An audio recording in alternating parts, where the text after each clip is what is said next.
రుణమాఫీ కాలే, పింఛన్లు రాలే, సెల్ ఫోన్ టవర్ ఎక్కి యువకుడు నిరసన. 6 గ్యారంటీల భాగమై రైతులకు 2 లక్షల పంట రుణాలు మాఫీ చేస్తామని కాంగ్రెస్ సర్కారు తమ భూమిపై ఉన్న 88,000 రుణాన్ని మాఫీ చేయలేదు. 60 ఏండ్ల తన తండ్రి ఆసరా పెన్షన్ కూడా ఇవ్వలేదని ఓ యువకుడు ఆవేదన వ్యక్తం చేశాడు. డిప్యూటీ సీఎం భట్టి విక్రమార్క శుక్రవారం తన గ్రామానికి వస్తున్నట్టు తెలుసుకొని ఆ యువకుడు గ్రామ సెల్ ఫోన్ టవర్లో ఎక్కి నిరసన దిగాడు. ఈ ఘటన ఖమ్మం జిల్లా వైరా మండలంలోని జరిగింది. సో ఇది సార్, మీరు డిప్యూటీ సీఎం వస్తున్నాడని ఈ అబ్బాయి రుణమాఫీ పింఛన్లు రాలేవట. ఏం చేయమంటారు వీళ్ళని? అసలు ఏం చేద్దాం అనుకుంటారు మీరు అన్నదాతల్ని? నిజంగానే వాస్తవానికి పింఛన్లకు గుండు సున్నా అని చెప్పుకోవచ్చు. అటు రైతులకు 50,000 40,000 ఉన్న వాళ్ళకు కూడా రుణమాఫీ కావట్లేదు. మళ్ళీ ఎవరికి చేశారో తెలియట్లేదు.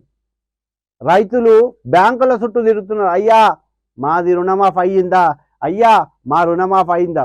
కానీ ప్రభుత్వం మాత్రం గొప్పలు చెప్పుకుంటుంది, మేము దాదాపు 4 లక్షల మందికి రుణమాఫీ చేసినాం, 3 లక్షల మందికి చేసినాం, 4 లక్షల మందికి చేసినాం రుణమాఫీ. మళ్ళా ఇప్పుడు ఆగస్టు 15 లోపు 2 లక్షల మంది రుణమాఫీ చేయబోతున్నాం అని చెప్పి.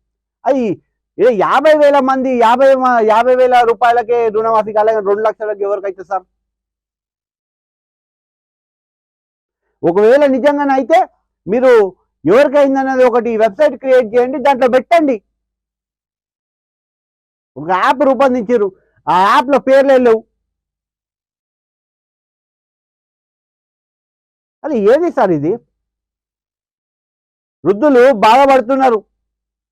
4,000 ఇస్తాను, 4,000 పోయా, 2,000 కూడా గతి లేకపోయా అని వృద్ధులు బాధపడుతున్నారు. ఇదా మీరు చేసే ప్రభుత్వ పాలన? ఎవరు అడుగుతున్నారు మీకు ఇవన్నీ?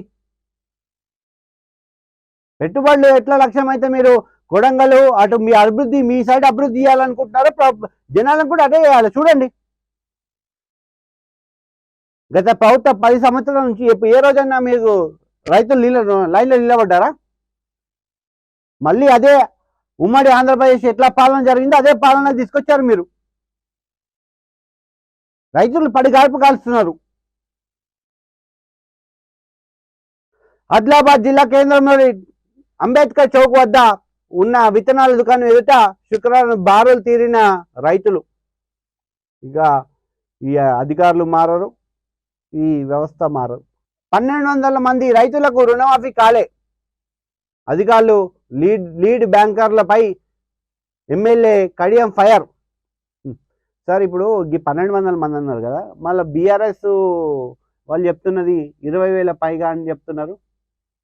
అంటే ఇక్కడ ఎక్కడో వాళ్ళు చెప్పిన కాదు కానీ ఫిగర్ కాదు కానీ మీరు చెప్పిన ఫిగర్ కాదని దాని మధ్యలో అయితే ఉంది కాలేదని కదా.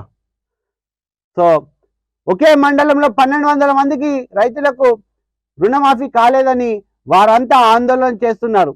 మేము ప్రతిష్టాత్మకంగా తీసుకున్న పథకాలపై పర్యవేక్షణ సరిగా లేదని, మా వల్ల భవిష్యత్ ప్రభుత్వం బద్లం కావాలని అంటూ స్టేషన్ గన్పూర్ ఎమ్మెల్యే కడియం సిఆరి కొత్త తెరలు లేపిండు.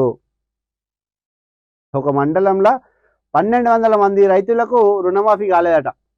అంటే ఒకటే, కేవలం ఒక మండలం మాత్రం. అట్లా జిల్లాలో ఎన్ని మండలాలు ఉన్నాయి, మళ్ళీ ఎంతమందికి కాలేదు? సో ఇది ఆయన పరిస్థితి.